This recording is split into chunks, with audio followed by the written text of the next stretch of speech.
Nursing college पक्षरु स्वास्थ्य सचेतनता nurses सप्ताह अवसर में नवरंगपुर कॉलेज ऑफ नर्सिंग पक्षरु स्वास्थ्य सचेतनता शोभायात्रा अनुष्ठित हो जाइछि।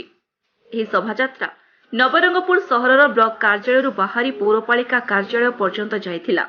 उक्त शोभायात्रा समय छात्र छात्री माने हाथ में फ्लाकार्ड धरी स्वास्थ्य संबंधी परिष्कार परिच्छन्नता, कोरोना रोग निराकरण, रोगी मानक प्रति रहिथिबा नर्स मानक कर्तव्य संक्रांत रे सचेतन कराइथिले। एही अवसर में नवरंगपुर पौरपालिका कार्यालय निकट में पथ प्रांत सभा अनुष्ठित होइथिला।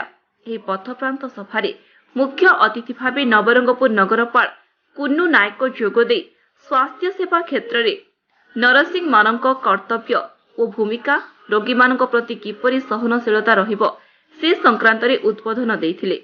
उक्त कार्यक्रम में कॉलेजर शताधिक छात्र छात्री जोग देथिबा बेले कॉलेजर चेयरमैन सुकांत कुमार शतपथी, अध्यक्षा अनिता ब्रह्मा, प्रज्ञा परिमिता गिरी, ज्योति सोरू, सुनेमिया भत्रा, सनम बेगम, सिद्धार्थ पटनायक, निर्मल पटनायक, संजीव बाग, हबीब इलियास प्रमुख जोग देथिले।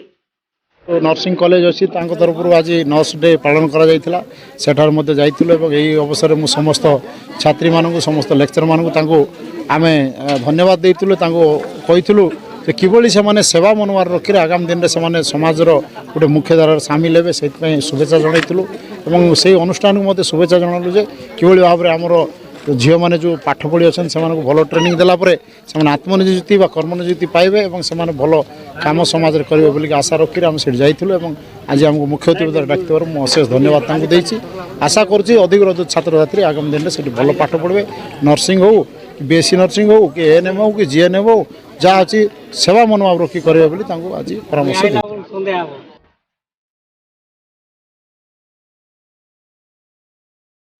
नवरंगपुर वेणुगोपाल राव को रिपोर्ट, ओडिशा A1 न्यूज।